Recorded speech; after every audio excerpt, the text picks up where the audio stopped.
Hello there. Welcome back to Introductory Marketing Info. In this video, we want to look at the question paper of December 2024, and we are going to look at question 3 of that question paper. So, moving on to our question to says, you are given a scenario. Cadbury Dairy Milk Silk launches in SA, which is in South Africa. So you just need to read through the scenario that you are given and understand it before you start to attempt to answer the question. So, moving on to the first question that you are given, it reads, is Cadbury chocolate durable or non-durable? So we know the difference that exists between a durable and a non-durable good, whereby a durable is it's a good that is going to last for a longer period, and then non-durable is a good that basically these are goods that are purchased for immediate consumption, and they don't last for a longer period. They do expire also. We can also take note of that. So that's the difference that is there between durable and non-durable goods. So Cadbury chocolate obviously is a consumer good, so that makes it a non-durable. So basically we are saying non-durable is our response on 3.1.1. So non-durable is correct response. 3.1.2 explain the term launch from the case study. So we can just look where we have launch. You see that we got launch here, smoother and silkier with the launch of Cadbury Dairy Milk. But they're saying that when a product being launched is being introduced in the market. So basically, that's what we have when we are launching a product. It's a new product that is coming in. So it becomes a coordinated effort to bring new product to the market. So that is launching. So we have a description that we have in other section, which is saying a product. So that is the response that we have. So moving on to the next question, explain the phase. So we have been told that it's a product that is being launched. So it's being introduced. So obviously, it is still in the introductory phase according to the product life cycle. So it's the introductory phase. So which is 3.1.3. We are saying introductory phase. So moving on to the next question, which is now 3.1.3. Name the phase of the this is 3.1.3. Then we are moving on to the next question, 3.1.4. Name and explain 6 characteristics of the phase you mentioned in question 3.1.3. So obviously, the introductory phase, what are the characteristics that are associated with the introductory phase? Obviously, in the introductory phase, the product is being introduced, and we are going to see consumers are declining that product. And remember, they are used to old products and that were there in the market. So they are used to purchasing that. And when there's a new product, obviously that product is going to face resistance. So that is another main characteristic that we can describe. And we are going to see that the business is going to incur a lot of operating costs as they introduce that new product. Remember, there are new marketing strategies that are going to be implemented that needs to be funded. So basically, costs are going to be high.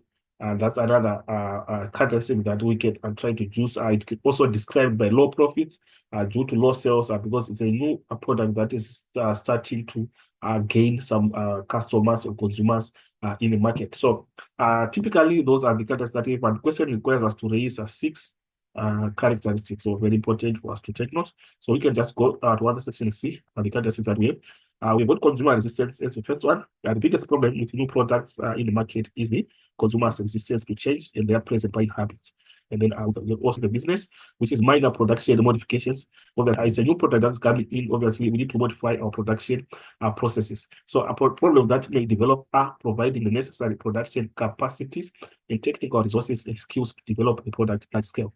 So that is another characteristic that we have. Then next one is say difficulties in the physical distribution.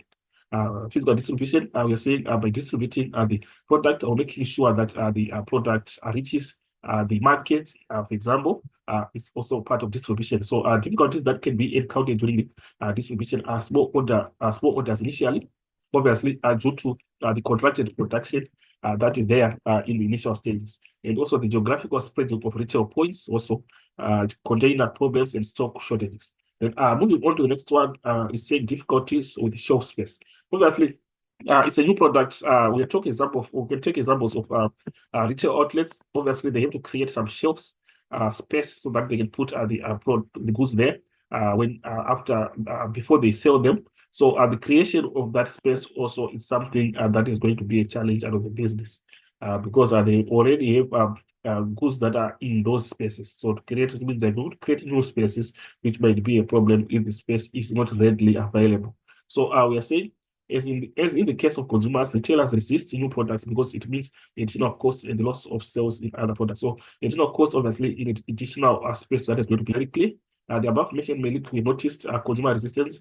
It's obviously going to lead to lost sales. So the growth will be not all that rapid. So that becomes a problem. And high marketing costs, high marketing expenses, because the product is new on the market, few or no consumers are familiar with it. So high marketing expenses is also clear as we see that this product is a new product. So obviously we have to make the customers aware of our product since it's a new product. So we're going to engage in marketing strategies, new marketing strategies, so that business, so that the customers are aware of our product.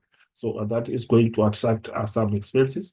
And then we go to the next one, low profits due to high production costs, marketing costs, and other costs. And the profit during this phase is relatively low. So this becomes the last characteristic that we have. So I'm moving on to the next question. What's that function in the market environment? So basically, we can start by understanding what we mean by the market environment. So you see that the market environment are referred to factors and forces that affect a firm's ability to build and maintain successful customer relationships.